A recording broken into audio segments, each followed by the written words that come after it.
before all of this AI stuff, I loved a good M dash. I mean, I used it. I loved Right? it. It was really like at the right moment. I didn't use it all the time, but at the right moment, as a writer and a researcher, Yes. like an M dash was perfect. Now, if you use an M dash, people are automatically, ignoring your work.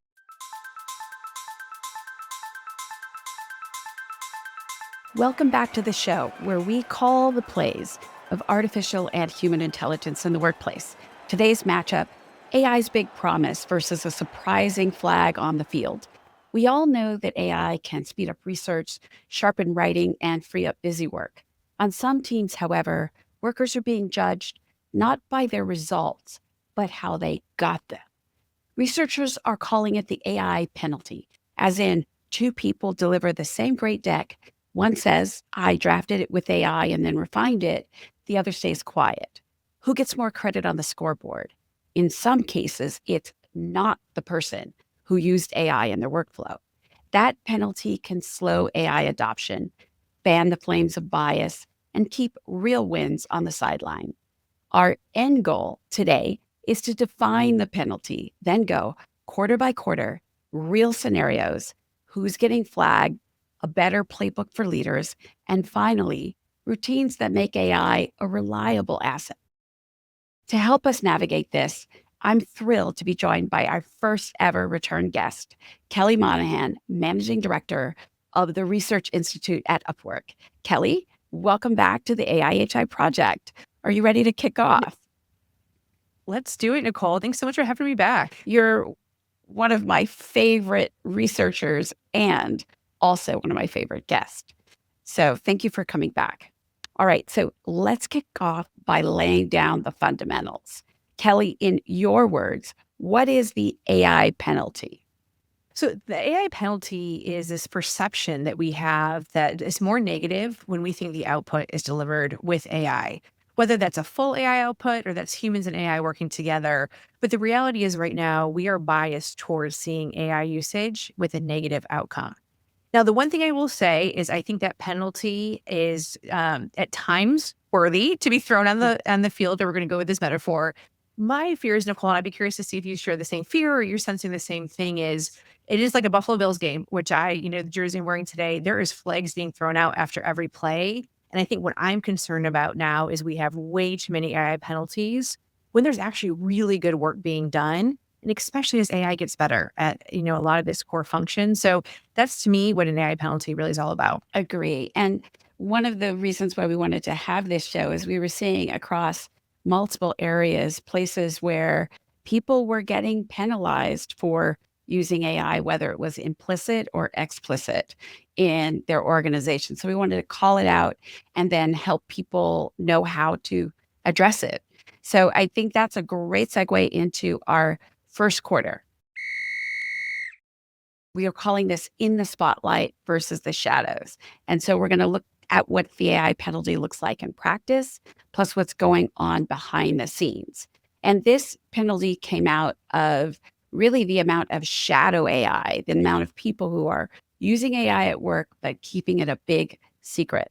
So, can you walk us through an example of the AI penalty with shadow AI and some of the research that you've seen about how many people are telling people that they're using it or not? I'll give you two real life examples to ground us in this AI penalty. The first is very recent and actually just happened to me over this past weekend.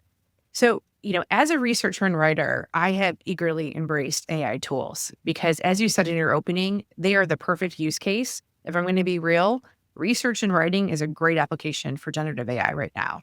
And so that means my job has to change. And so, by all means, as I'm researching and writing, I am either using some version of Grammarly or ChatGPT, Deep Research, really beginning to embrace these tools. But I always, Nicole, like as a researcher and from an authenticity perspective, I am the expert. I spent 12 plus years at school. I always take the pen first. That is my rule. I have to write it. Maybe I don't always write it in the best way. I'm trained as an academic writer. And so sometimes, when you want something to get short and punchy, I use AI tools to help me get there. But it's always me behind the pen. So I posted something this week on LinkedIn, and out of nowhere, it was my very first AI penalty flag that was thrown on me.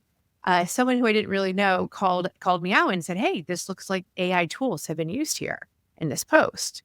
And I thought for a second, "Oh my God, am I going to have to disclose like I am using a word processor? I'm no longer on a typewriter, and yes, I have spell check." And it was, and I kind of pressed a little bit what the reason is, and it's like, "Oh, well, you have a colon," and it's like, "Well, that's actually that's correct. That was Grammarly putting the colon there because that's the proper grammar usage." And so, to me, that was a very public, almost flagrant foul, if you will. And yeah, I felt very offended by it because I felt like my credibility was being attacked in a very public forum. And I take a lot of pride in coming up with my ideas and doing my research. So that's one example that I think has people a little bit on edge these days of what is the proper disclosure when using AI. And I'd love to get your thoughts Yeah. if you have any You best know, practices on I that. so before all of this AI stuff, I loved a good M dash. I mean, I used it. I loved Right? it. It was really like at the right moment. I didn't use it all the time, but at the right moment as a writer and a researcher, Yes. like an M dash was perfect. Now, if you use an M dash, people are automatically, ignoring your work. So I agree with you on that. It's like ruined some actual uh, great legitimate grammar in the English language. But I think one of the ones that I think about a lot and that I see is in the number of people who are not disclosing that they use AI at work because they either are worried about their jobs. So if they tell someone that they're using AI, then they just get more work. And I've seen that a lot, also in research and also anecdotally. Or the other thing is that they don't get freedom, like they don't get to go work on the sales line and bring more business to the company. They get more of the crap work. So either they might lose their job or they get shovelful more of the stuff that they didn't really like that they were using AI for, as opposed to go grow our business, go improve our relationship with our customers. And so there's an AI penalty to the companies for the way that they respond to employees using AI. Yeah. So let me take you behind the scenes of a executive meeting I was at recently at a large tech company. Because I was pretty surprised, to be honest with you, this dialogue. So, from the Upwork research that I've conducted, we know that people are burning out faster than ever. And I think it's because those that are most productive right now with AI, to what you just said, Nicole, are continuing to get dumped on. They're continuing to get more work as opposed to less and find that balance. And so I was in this closed door offsite the other day with a bunch of executive leaders. Again, tech company. Okay. So you're thinking these people are embracing tech, they are excited about AI. And in this closed door room, what ended up happening was this really fearful disclosure at a leadership level of where they were using AI. The question prompt was simple to this room. It was simply, what are your best use cases for AI today? Tell us how you're using it. I mean, it's been 2.5 years, right? Since ChatGPT made its entrance close, anyways. And how are we now using this today? And the leaders were kind of looking around at each other, wondering who's going to go first. And so, I spoke up first and I said, "Hey, listen, I'm going to be honest and frank. I've been customizing my own chat GPTs to really begin to hone in on the voice of our executive leadership team or our customers, really beginning to take an idea and help me scale that idea to better match the target audience. So I'm using it from a personalization perspective." And, the lawyer in the room said, "Well, do you have, is that under compliance?" And I said, "Yes, it is." Yes, I followed all the rules.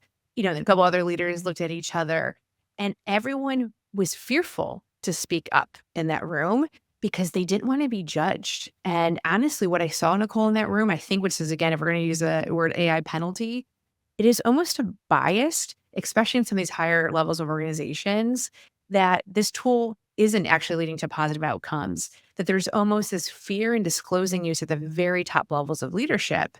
And then my takeaway as a researcher walking away from that meeting was, if you all as an executive leadership team community, one, either don't have the use cases and or are fearful of disclosing the use cases around here, how do you think the employee population is going to ever adopt this new technology if this is the tone at the top? Yeah. And also, we've seen the research that shows that when the executives are visibly, confidently, consistently using AI, it speeds adoption in the organization. And then one of the things that you said and that I saw in Upwork research a little while ago was not only that the people who are using it the most, and this is a question about well-being and sort of like self-confidence at work, the people who are using it consistently are burning out, but also like they are the most likely to leave. And I don't know if organizations are really tracking that they're about to lose their super adopters. Absolutely. And I think the reason is so I've done a lot more like qualitative interviews to better understand some of the stats. To your point, we found it was almost twofold the amount of people who are willing to leave or actively looking who are currently using AI in your organization today. And I think the reason for that is pretty simple. If you are an AI super user, the job market's pretty strong today for you. The reality is, all of the research and data shows that people who are working alongside of these new technologies, I see it every day in our Upwork freelancer platform, earn more money. Clients are willing to pay more for that augmentation and human plus AI. So to me, it makes sense that they should be your number one retention risk right now because the job market, regardless of how much is happening in the macroeconomics right now, the job market is very bright for people who are an expert in their field and beginning to augment themselves and their expertise with AI tools today. And I think that leads us to the last question for the first quarter, which is, what are the risks of having a shadow AI culture? And, we talked a little bit about the penalties, but then going to how do we fix that? How does someone, who's in our audience today fix that penalty that they're getting? Yeah. So, if I was a lawyer, I'd probably say compliance reasons are probably the number one risk that you have of the shadow AI usage. But as someone who's more of a social psychologist, what I actually think is the number one risk right now is the inability to share and learn from each other. We are at a tremendous, I don't know if you agree with this, but I think we're at a tremendous crossroads right now in our organizations, in our economy. The very nature of how we create value is changing. What customers expect is changing. And the reality is, if you have a shadow culture and organization of this AI tool that's really going to be at the crux of the transformation, and there isn't knowledge sharing happening, there isn't sharing of best use cases and learning from each other, you're going to be so far behind. This is not something to keep a secret in my mind. And to answer your question directly, what can organizations think and do about this? We have to remove the fear of using these technologies and tools. And I think what I've seen go wrong in some ways is there's been so much ambiguity. Lawyers and compliance and HR doesn't know how to get their hand around all of these tools. And so how do you design the policy? How do you design a compliance when maybe tomorrow there's a brand new tool and, AI tool that is going to change the function? And so I think to me, it's being very clear of what are the boundaries. Maybe we have to move a little bit away from very specific roles in my mind from this place because we're in kind of startup innovation mode. But instead, what are the boundaries of play here? And really play to those boundaries and give people enough freedom and agency to talk about how they're using AI within those boundaries and really make that part of everything that you're doing right now within your team meetings and all hands and town halls. Really elevate, shine a spotlight right now on ways that things are going right. And quite frankly, call it the AI penalties, call it when things aren't going right, and move on and learn from that. And that to me is really going to be how we course correct. And, if we're going to, use the sports metaphor, that's how you're going to win the first quarter here is by really making sure that you've got that right boundaries and set, but giving the people the freedom to play. Yeah. Yeah. One of the things that I did the other day is I noticed that I had something wrong in a post that I had done on my phone with my thumbs, and I left it. Sure. And I left it because of the AI penalty, and because I knew people would see it and they'd be like, "Oh, she really did this," um, because Yes. there are things that I use AI for as well. Okay, so second quarter, who's getting flagged? So we want to talk about penalties again, but this is for how people who are using AI get penalized. And so, we see from some research that penalty seems to hit more players harder than others. And that what brought this up is I saw some research where people if they were in an organization where AI usage wasn't considered required, then for people who historically have been penalized, they get more penalized for using AI. And this was specifically about this case was it was with female engineers who were using AI to code, and their code was the way it was judged.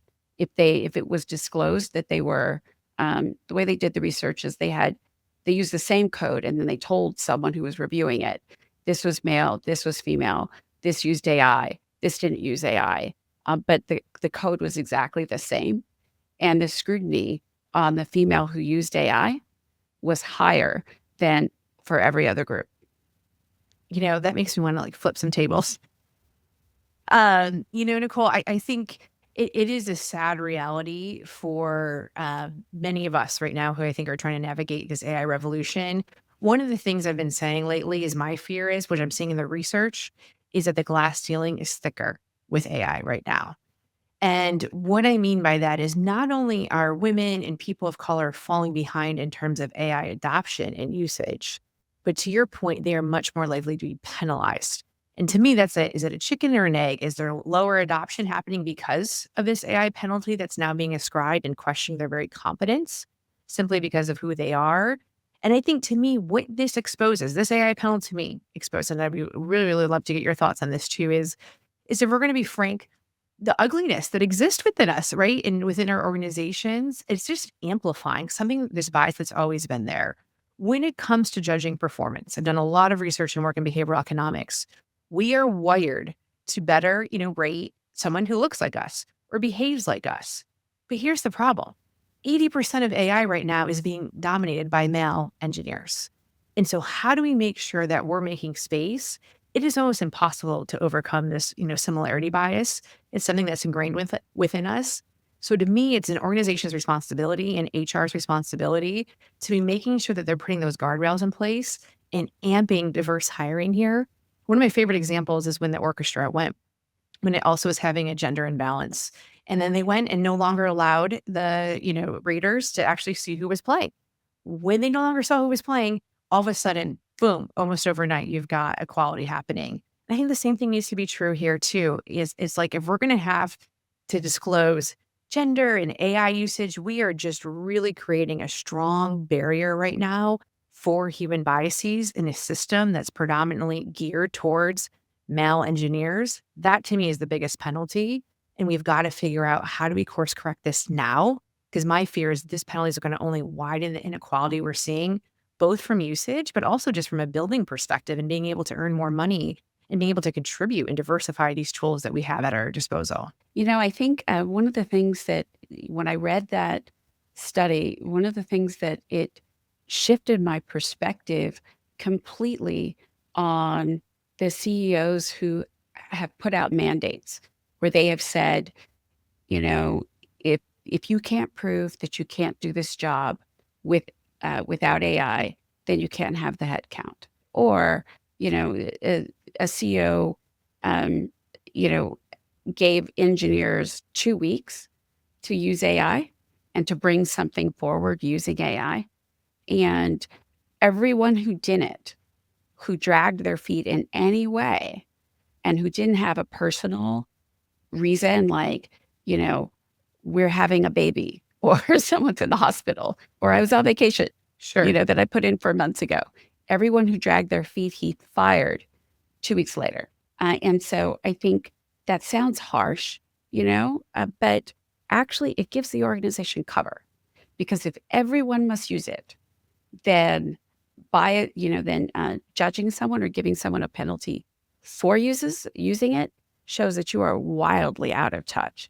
So actually now I'm an advocate of CEOs saying harsh stuff like that, because there's an added benefit that it was unexpected. There's an unexpected benefit for inclusiveness by being harsh on the requirements of use. Well, I love that example, Nicole. I'll be honest with you, until you just told me that, I think if you would have asked me before you sharing your thoughts and said, hey, what do you think about mandates? I probably would have, said, I'm not sure that's a great idea. But your logic right there, I think, is brilliant. And I think it absolutely, what that does is it makes sure that everyone is playing by the same rules. And what I'm seeing within organizations today is they don't have a playbook for AI. And so it's a choose your own adventure. It's sort of make it up. And again, it's a tendency of human nature and our biases is that's going to immediately, people are going to be playing by different rules. People are going to be getting judged differently. And so I don't know, you might have just completely had me rethink my perspective on that because I do think you're right. We have to level the playing field. And the only way to do that right now is to make sure everyone's playing by the same rules. And that is likely to sound harsh, but I think that's the best path forward. Yeah. Yeah. And I love when things just really like when I hear something and it changes how I think about something Yeah. because, we're all learning the AI together and figuring it out in tiny steps. There was a HBR Harvard Business Review article that also was saying that workers are facing a 9% competence penalty for it being clear that they're using AI. Meanwhile, on the other side, as you said, the your workplace trends, Microsoft and LinkedIn's workplace trends, everyone's showing that if you're an applicant that uses AI, it improves your hireability, and at the same time, there's this penalty. So let's finish this with one question this quarter. Um, who gets the credit, the person or the tool? How should teams think about assigning credit for AI assisted work? So that's a really good question. And it's funny, something that I need to even think much more deeply about. But my gut reaction right now is we have to keep credit with the human and not penalize them by using AI as a teammate and as a tool. But my fear is if we start giving credit to the AI tool, we actually diminish and we make less visible the human who ultimately is the creator behind the work. And so to me right now where I am at in my journey is I really feel firmly that I'd love to see human beings in the creator role indefinitely. And AI is there to help amplify, to help augment, to help scale, to help us create things we never even thought possible. But I worry the minute we start giving credit back to AI, it's not a reciprocal relationship. Adam Grant just talked about this weekend too in some great research. That's the real issue I have with this is any sort of human relating is reciprocal. I'm feeding off your energy, you're feeding off mine. It's a two-way dialogue. AI doesn't give you anything back. There's nothing reciprocity about it. And so that's just to me my fear is because of that, I would prefer just to keep it as that technology tool that made you as a creator and human being better at what you do. Kelly, I agree with you completely. So let's move to the third quarter, building a better playbook. So for this quarter, we're going to focus on strategy around how the C-suite and senior leaders are ensuring that they're actually building a better culture where AI Mm. is an asset, not a liability or a shortcut. What are some of the things that C-suite leaders can do to make sure, like you said, that the human is the creator, but then AI is really a culture of supporting humans? Yeah. So I think we got to call it the elephant in the room a bit. Cause I don't know for you, but for me, every time I meet with a C suite executive, there's this like interesting phrasing that I've noticed occurring. Well, of course, we don't want to take away jobs with AI. And then I say, okay, well, of course you don't. That's great to hear. How are you funding and how are you paying for all this AI development? AI tooling right now is not free. AI is an investment. And very little companies are actually getting that ROI on that investment in the short term. And then I hear the language of, well, we're going to save headcount in the future.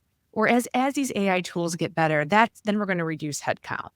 And so to me, that's the elephant in the room as executive leaders. We have to either own, we can't be talking out of both sides of our mouth. Is this an efficiency play? To your point, be harsh. I think people want the truth more than anything else.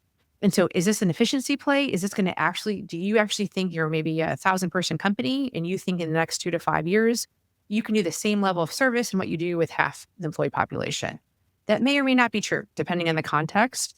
And so I think that is to me where we need to really start addressing and calling this, again, AI penalty out, is leaders are talking out of both sides of their mouth. And I think employees and workers are sensing that. The media is certainly picking up on that.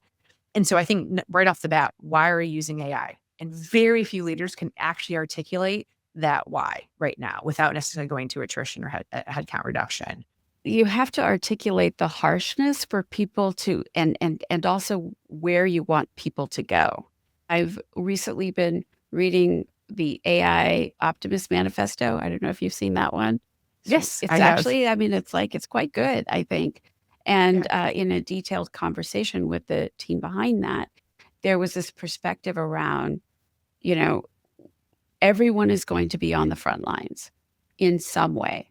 So it's either, you know, some form of sales or some form of making customers happy. And that's really like, so you can wait to navigate to that place or you can navigate to that place now. And Yeah. I think that's true. Um, Yeah. so a question. So if someone is worried about getting benched for using AI, how do you suggest that they frame their workflow so that they showcase the value that they've added on top of the tool's output? So I think it's a great question. And, for the audience that's listening, here's my recommendation that I've seen work very well. As a researcher, one of the things that we often run are A/B tests. Marketing runs these a lot too, where you usually throw out two different messaging to see who the audience actually interacts the best with. I think that's what we need to start doing for leaders. If you're a worker today who's really struggling to showcase and you are getting benched or penalized for I really encourage you to do an A/B test. Do it 100% human. What does that look like? And then do it AI plus human. And what does that look like? And really begin to showcase that delta and that difference. Because I'm going to make a strong bet that if you are truly an expert in your field, so you're not trying to, use AI as a BS tool right now, but you truly are an expert and you're using it to augment you, that AI plus human work is going to be better every single time. That's going to get you way further down the field. And so that to me is, I think we can't be hiding behind that. And it's not to diminish what that example A looks like only as a human, but I just imagine again, like I just sometimes think this conversation where leaders have is so silly. Can you imagine doing your work right now without the internet? Can you imagine doing your work without a word processor or an Excel? Like I'm a researcher. If someone said to me, "Hey, Kelly, I want you to go calculate all of these predictive analytics, but don't use R and don't use Python." How am I going to do my job? I can't, you're going to have to give me a year then to calculate some of these numbers. And so that to me is, again, is if you want Mm, to move with speed and you want to make sure that you have high quality, do A/B testing and really showcase how that tool is making your human work better. great, great. That's a great, great test. The fourth quarter, breaking through to productivity wins. And the reason why this came up is that I was reading several studies where team productivity was actually lower right now with AI. And it's sort of like, if you think about it, the idea is like, we're seeing that it's really accelerating individual productivity, but that's not actually showing up in the team's research. What is going on? Can you explain where is that from? What research have you seen? And what can people do to make sure that teams using AI are actually productive? Yeah. So I want to take a step back to answer this one because I think team health right now is not strong in many organizations. And I want to explain why that is because it's not just AI that's happened here. So if we take a look, distributed remote work, people at the end of the day are still struggling how to do this well. How do you get the right operating norms? How do you figure this out? How do you actually generate connection in a remote environment? It's still, if we're just going to be honest, it's still a very hard thing for most organizations and leaders to get right, mostly because it requires so much more effort and emotional labor to maintain that same level of energy on a Zoom box as opposed to in an office. So one, we're trying to incorporate, most of us are incorporating these AI tools in some level of distributed work. So that's, number one, we're already feeling somewhat disconnected. Two, no one wants to talk about the pandemic anymore, but I'm going to talk about it for a second. It created a sense of mental health and loneliness that we are just beginning to see the fruits of. And this to me keeps me up at night because I don't think leaders today understand how hard it is for the majority of people today just trying to make it through. Whether that's because of increasing inflation and tariffs and the macroeconomic uncertainty, whether that's just due to the polarization that's occurring within the workforce. The reality is we have never felt more disconnected and lonely in the teams that we're working within today. And again, that could be because of remote work and a variety of other reasons. And then it's within this context that we're adding AI. And then we're putting this pressure at an individual level to move faster. But the reality is, this is not an individual sport. This is a team sport that we're playing. And again, because of shadow AI, people are fearful to actually share how they're using this tool, share how they're changing the work. So all of a sudden, if I didn't trust you, Nicole, I'm going to start doing this with my AI work. And now it's a competition. We are no longer collaborating as colleagues.